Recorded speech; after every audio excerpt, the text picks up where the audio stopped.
मथुरा पर योगी ने दे दिया ऐसा बयान कि सहन नहीं कर पाएंगे विरोधी।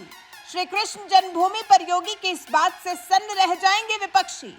अयोध्या में राम मंदिर का निर्माण हो गया। काशी में काशी विश्वनाथ धाम में भगवान भोले शंकर विराजे हुए हैं और अब बारी मथुरा की है, ऐसा संकेत योगी ने दे दिया। काशी और अयोध्या की तो पूरी बारी हो चुकी, अब तो हम लोग चल रहे हैं इधर की तरफ, ब्रज भूमि की तरफ चल रहे हैं। मथुरा की भूमि के लिए सीएम योगी ने बहुत बड़ा दावा कर दिया।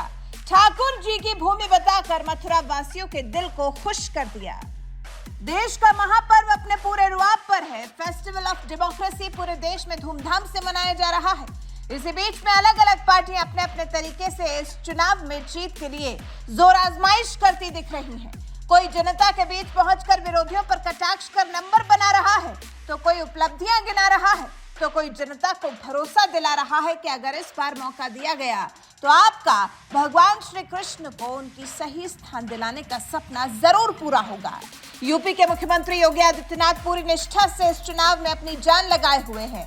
वो जनता के बीच भरोसा कायम करने में लगे हैं कि अगर तीसरी बार मौका मिला तो कई ऐसे काम होंगे जिनकी शायद आपने कल्पना भी न की हो, जिसमें मथुरा का विवाद भी शामिल है।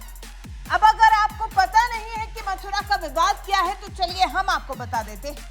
मथुरा में यहाँ श्री कृष्ण जन्मभूमि और शाही ईदगाह से जुड़ा विवाद है। ये विवाद 13.37 एकड़ जमीन के मालिकाना हक को लेकर है। इस जमीन के 11 एकड़ में श्री कृष्ण मंदिर है, जबकि 2.37 एकड़ हिस्से में शाही ईदगाह मस्जिद बनी है। हिंदू पक्ष का दावा है कि ये शाही ईदगाह के पास जो भूमि है वो भी श्री कृष्ण जन्मभूमि ही है।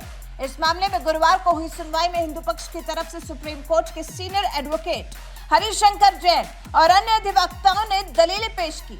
अयोध्या विवाद की तर्ज पर मथुरा मामले में इलाहाबाद हाईकोर्ट सीधे तौर पर सुनवाई कर रहा है। हिंदू पक्ष की तरफ से दाखिल की गई 18 याचिकाओं पर एक साथ सुनवाई हो रही है। हालांकि मुस्लिम पक्ष इन याचिकाओं की पोषणीयता पर सवाल उठाते हुए लगातार इन्हें खारिज करने की अपील कर रहा है। हालांकि सीएम योगी ने साफ कह दिया है, जनता के बीच एक तरह से ये संदेश दे दिया है कि जिस तरह से अयोध्या में भगवान राम को उनके भव्य राम मंदिर में विराजमान किया गया है, काशी में भगवान भोलेनाथ के लिए काशी विश्वनाथ कॉरिडोर बनाकर तैयार किया गया है। ज्ञानवापी पर भी मामला हिंदू पक्ष के फेवर में ही चल रहा है। उसी तरह से मथुरा की भूमि भी पूरी की पूरी ठाकुर केशव देव की भूमि है। सीएम योगी ने कहा है, मथुरा की जितनी भी भूमि है वो ठाकुर केशव देव की ही भूमि है, भगवान कृष्ण की ही भूमि है।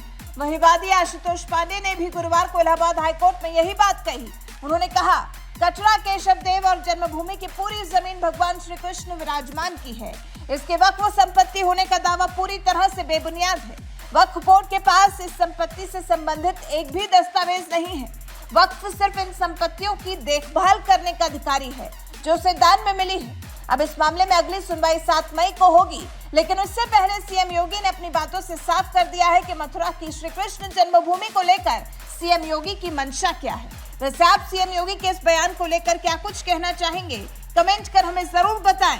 साथ ही हमारे चैनल को सब्सक्राइब कर बेल आइकन दबाना बिल्कुल न भूलें।